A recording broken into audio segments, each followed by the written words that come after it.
Every night at 1 a.m., I heard my empty neighbor rearranging furniture. But when I finally went inside, I found something worse. Someone had been rearranging my life instead. There's something wrong with the empty apartment. Next to mine, I had only moved in a week ago. The apartment was in a good spot, not in the busiest part of the city, but still easy to reach. I managed to rent a place on the top floor of a 5-story building. Up here, the hallway was already quite narrow and there weren't many apartments. In fact, on this top floor, there were only 4, mine in the far right corner at the end of the hall. Next to it, an apartment that supposedly had been empty for years. Then another one that had been under renovation for a long time. And at the opposite end lived an elderly woman alone. When the landlord showed me around, I immediately fell in love with the place. There weren't many tall buildings in the neighborhood, so it felt like you were above the city itself, able to see far into the distance and enjoy the sight of distant trees and the sunset. That apartment felt like a dream. Without much hesitation, I decided to take it. Within a few days, I had moved in, and I thought to myself, I couldn't have been luckier. Maybe about a week had passed when I first heard the noises. One night, in the middle of my sleep, I was jolted awake. It sounded as if something had toppled over, a wardrobe or some heavy piece of furniture. I sat up in bed immediately, startled. Where could such a loud crash have come from? I quickly switched on the small lamp on my nightstand just in case it was a burglar, or who knows what. Then it came again, a loud bang. But this time it sounded like a door slamming shut, followed by heavy footsteps. The sounds were coming from the apartment next door, the one right beside mine. I sat there in confusion. The landlord had told me that place had been empty for years. An elderly couple had lived there once. They had a child, but he moved abroad and the apartment was left to decay. And now it sounded as if someone was unpacking or even moving in. At 1 in the morning, I glanced at the clock. Sure enough, it was exactly 1 a.m. Again came the noise, like boxes tumbling over. Just my luck, I thought. I finally moved into my dream apartment, and now some lunatic decides to move in next door in the middle of the night. I got up, went to the living room, and checked if the front door and windows were locked. I was still a little paranoid being new to the place, but everything was secure. I poured myself a glass of water and went back to the bedroom. After all, I had work in the morning. I didn't want to spend the whole night listening to someone rearranging furniture. Thankfully, I was tired enough that sleep eventually pulled me under, though the noises went on. When my alarm woke me in the morning, there was silence. Not a sound, just like when I had first moved in a week earlier. In the morning, I just rushed out of the apartment. I still gave the neighbor's door an angry look, but I didn't have time for anything. Work was waiting at the office. My day went by quickly. Just an average Tuesday. On the way home, I grabbed some Chinese food for dinner. Perfect. At home, I watched TV. I didn't have anything better to do than watch stupid shows. Quiz shows were my favorite. But since they weren't very exciting, I fell asleep on the couch right after dinner with the TV still on. I nearly screamed when I woke up. The couch had actually trembled beneath me. It felt like a ton of dirt had just crashed down somewhere, or like a train was thundering by on the street outside. It lasted only a second, but in my half-asleep state it terrified me. What was happening? I pushed myself up from the couch and went to splash water on my face to wake up a little. Then I heard it again. The same noises as last night, shifting, shuffling, like someone was remodeling the apartment. I sat back down on the couch, irritated. I should have known it was too good to be true. A lovely little apartment, almost no neighbors, in such a great location. I should have known there was a catch. I slumped on the couch, gloomy. The TV was still on, though my favorite show had ended long ago. Now it was already 1 a.m. That's when it hit me. Again, exactly 1 a.m., just like last night. Was this some sick joke next door? To start moving furniture at 1 in the morning? Then a racket erupted from the neighbor's apartment, like someone had started up a 100-year-old washing machine. My couch vibrated, the wall hummed, and something seemed to clatter on the other side. Indignant, I turned up the volume on my TV. If it's war, fine, war it is. Tomorrow I'd be working from home anyway. I could deal with their noise tonight. The documentary about overweight people was now blaring so loud it gave me a headache. But I didn't back down. If they weren't going to mind themselves, then I'd show them. Then suddenly someone knocked on my door. No, pounded on it angrily. I got mad too. They're the ones making noise and they're pounding on my door. This was the second night I'd been woken up by their midnight remodeling. I stomped to the door and yanked it open. Standing there was a sleepy-looking man in a bathrobe and pajamas. Not at all who I was expecting. "Man, are you insane?" he began. "It's 1:30 in the morning and you're blasting your TV? Are you out of your mind?" I stammered, flustered. I was just fighting with the neighbors." The man squinted at me in confusion as if I'd said something impossible. "Which neighbors?" he sneered. "No one's lived next to you for years, and the people below you moved out last month. Both places are empty." A heavy silence fell. I didn't know what to say. The man looked both irritated, tired, and deeply contemptuous. "Turn the damn TV down," he snapped finally. "I can hear it 2 floors down." "I'm trying to sleep. Yeah, sorry. It won't happen again," I mumbled nervously. But then it hit me. What if this guy could only hear my TV? But not that horrendous banging and clattering coming from next door. As he turned to leave, I called after him. "Wait," I said. "You're sure you didn't hear anything else besides my TV?" "No," he shot back, his expression hard. "Now turn it down, or next time I'm calling the cops." He went down the stairs, leaving me alone with my thoughts. I quickly switched off the TV. Better not give him another reason to complain. But the question gnawed at me. What was going on next door, and how come no one else seemed to notice? My day was awful. No matter how much I thought work would distract me, I couldn't focus on anything except what the hell was going on in the apartment next door. What was all this about? I kept listening during the day, straining my ears, waiting to hear something, but nothing. Even during meetings, my mind wandered, wondering if I'd catch a sound. My boss even snapped at me, asking if I was paying attention because it was obvious my head was somewhere else entirely. By the end of the day, I felt like I'd had enough. I'd be better off at home. Maybe I just needed a walk in the afternoon. Otherwise, I really would go crazy obsessing over the noises next door.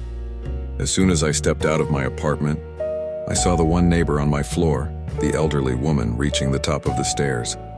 "Good afternoon." I greeted her politely. She only nodded, breathing heavily. She was carrying a big shopping bag. She must have been exhausted, but as soon as she realized which apartment I had come out of, it was like she got spooked. She hurried toward her own place with the heavy bag. I didn't think twice. I hurried after her and offered my help. "No need, son," she said, eyes downcast, as if she didn't even want to look at me. "I can manage it myself." "All right," I said kindly, "but then at least help me with one thing." "If I can, I'll try," the woman replied with a small laugh. "What is it you need?"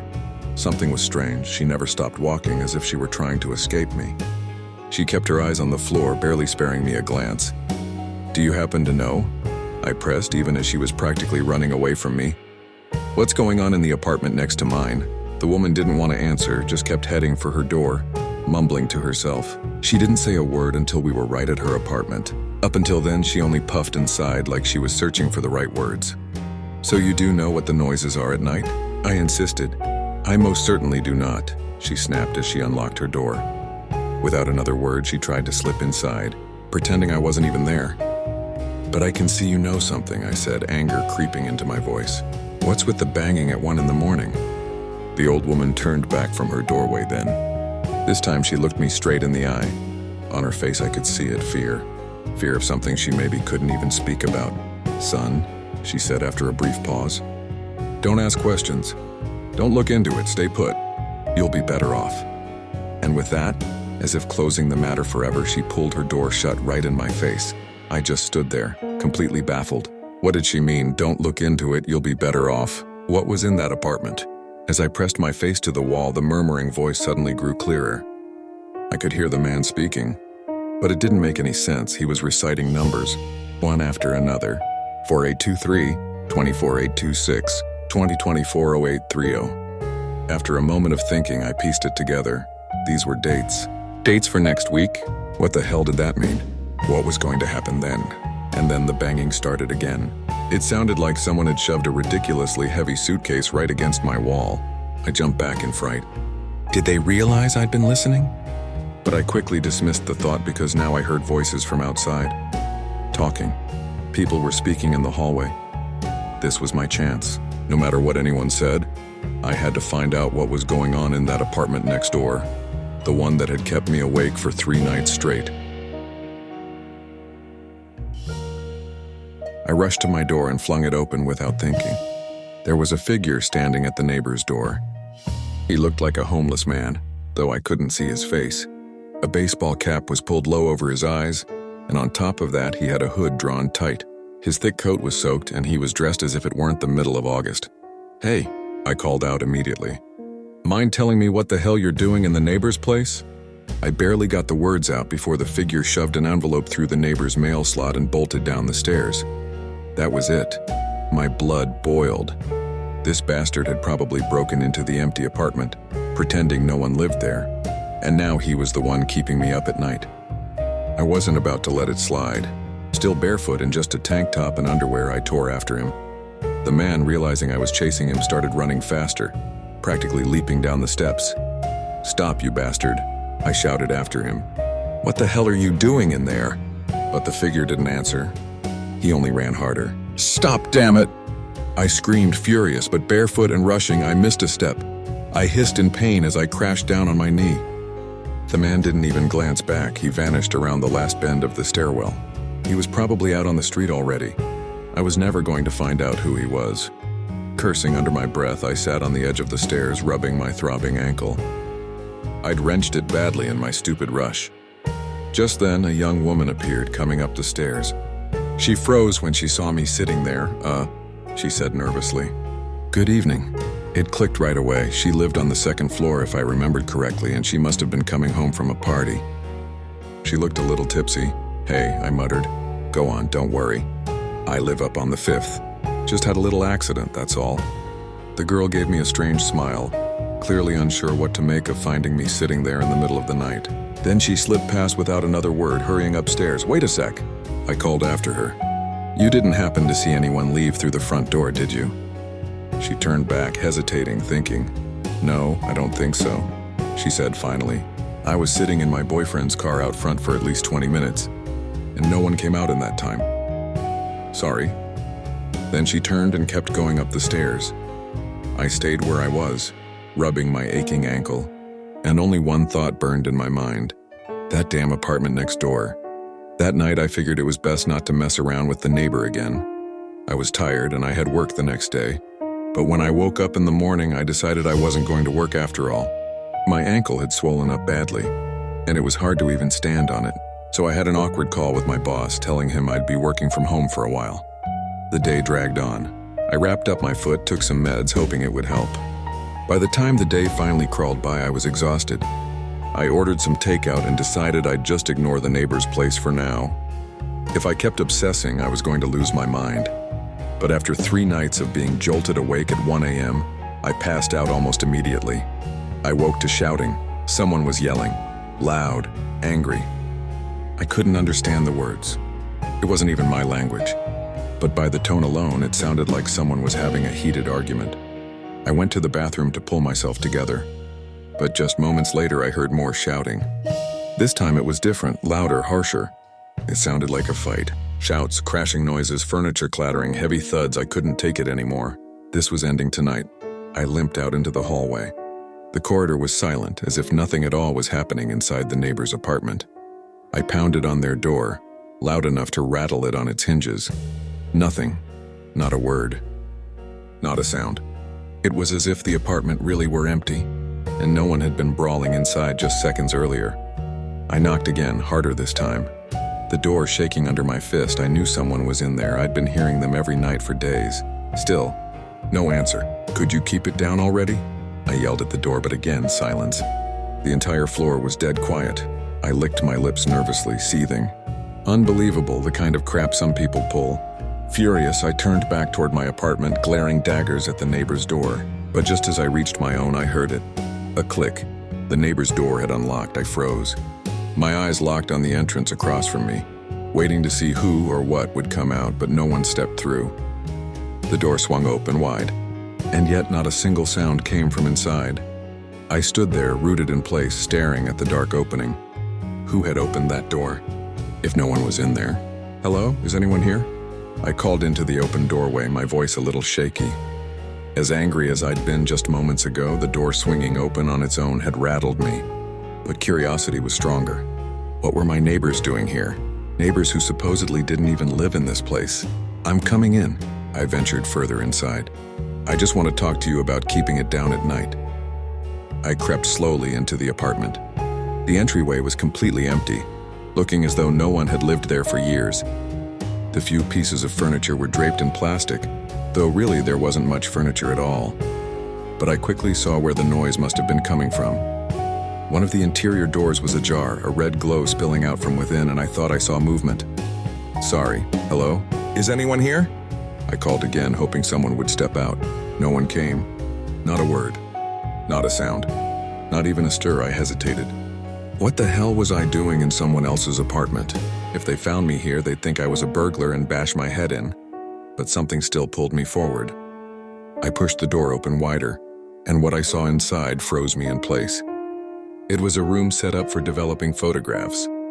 The red lamps glowed faintly. Strange equipment cluttered every surface, the kind used for making prints. But what shocked me most, every single photo was of me.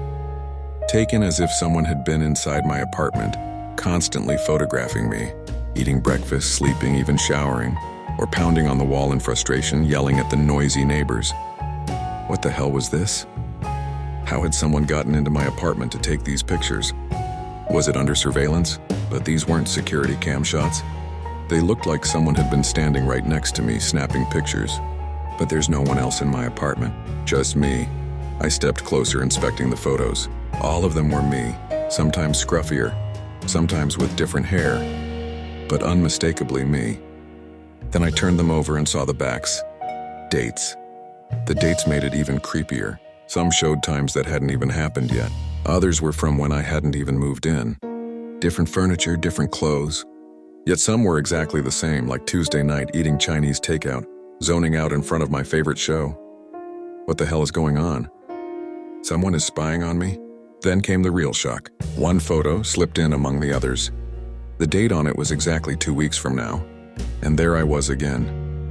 Only this time I was lying in the middle of the room, right where my couch stands now, sprawled on the rug, gutted and bleeding out. My blood ran cold. Even if these photos were doctored, how and why panic took over? I had to get out of this apartment now. I bolted from the room out into the hallway. The building was still silent, eerily so, like no one at all lived here. I slammed the neighbor's door shut and rushed back into my own apartment. I paced back and forth, gasping. What should I do? What does a person even do in a situation like this? There was only one sane decision left: get out. Move out of here as soon as possible. Then standing there in my living room, my knees trembling, I saw something. Out of the corner of my eye, just over my shoulder, a flash, a camera flash.